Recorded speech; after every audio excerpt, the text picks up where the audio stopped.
The sooner you decide to embrace who you are, whether you feel like you know yourself or not, the faster you can discover who you are, learn about yourself, and live your life. Not a life that is expected from society, not an identity that is constructed by others, but a life that is purely led by you. And this is something that I wish my younger self knew would have saved me many, many years of going through the same cycle over and over again until I learned the lesson. And of course, we're still humans. We're social beings. We need social interaction. Obviously, we're going to be influenced by the people around us, and often we can't progress in life without the external influences. But once you let those dictate you and how you think about life and how you perceive your experience on this earth, that is when you lose your sense of self, meaning that you lose power of governing your own life and you lose your sovereignty. Having a strong sense of self is so important, not only from like a self-confidence standpoint, but just it dictates every decision you make, your relationships, how you really carry yourself through this lifetime. Most people understand it to this point of it all being external, people telling you things like, don't let the judgment get to you, just be who you are. If all your friends are doing this, doesn't mean you have to do everything that they're doing as well. Have individuality. Yeah, pretty simple, right?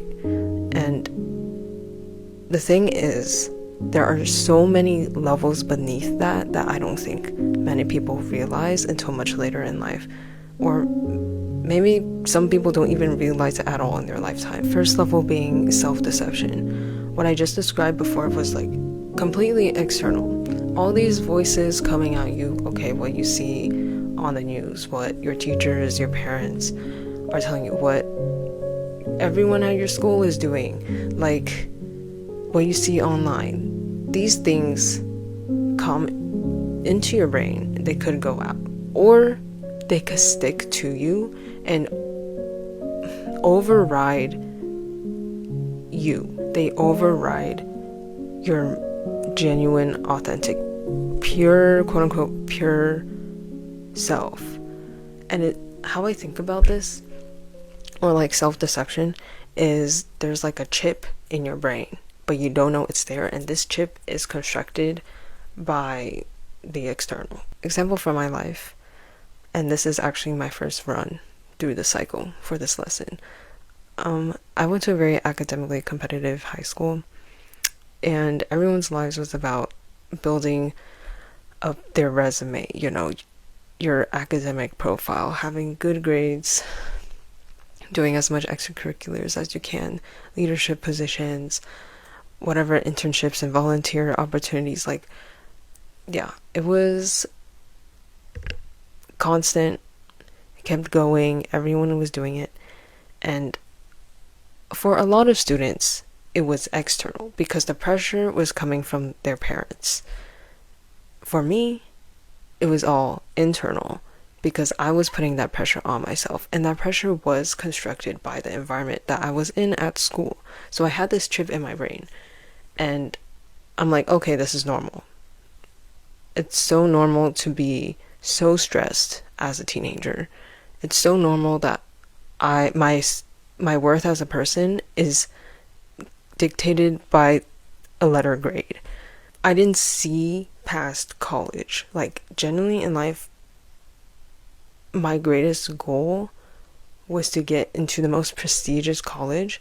Like, that is self-deception. It's when the external influences have seeped so deeply within you internally that you don't even notice that your own thoughts are crafted by society. So I want you to think, like, reflect on yourself. Have you ever considered the way that you think or perceive life and yourself may be crafted by other people, maybe crafted by society? Like your family, social media, communities that you're in, your friends. So really question yourself. Why do you care about the things that you care about? Why do you have certain opinions? Why do you have certain opinions about yourself. As I said before, I was solely focused on getting into a prestigious college, and at that time I wasn't questioning myself as to why I was thinking like that, until I had the revelation of, oh, I don't want this. What I want, or what I think I want, came from whatever pressures I received from going to school, or whatever, I don't know, these external ideas that are the kind, why am I using these external structures to create the basis of my life? Like, the foundation of my thinking was made by other people. My goal in life, my only vision in the future, was made by society. Like, it comes down to as simple as you think you're ugly. Okay, why do you think you're ugly? Because on social media you're scrolling all day looking at these artificial people. And then people are commenting, oh wow, they're so pretty. Do you value artificial beauty, or do you value being an authentic human? Like, I don't know how else to explain it. Like, I was really, really insecure about my nose in middle school and high school. Just when I was younger. And I really, really thought about, okay, what if I just get a nose job? I really sat with it and I was like, I value my genetic uniqueness.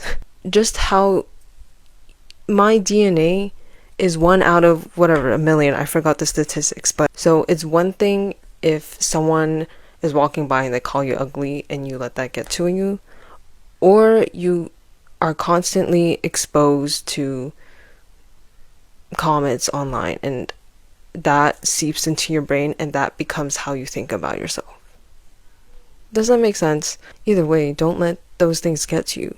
Spend more time thinking about and being more aware of what you genuinely care about, what your actual take is on things. Be yourself. Find yourself if you don't know who you are. Just be very self-aware and observant of how you react to things. And when you have a strong opinion, be like, oh, why did I just think that? And yeah, that's the first step. Observing and then changing your thought patterns from there, and your life over time will slowly morph into a life that is truly yours. As mentioned before, there's more layers to this, and I'll probably do another video on that in the future. There's like the soul level of living your life that I'm currently going through, so yeah, expect that in the future. And I'll see you in the next one. I'll see you soon.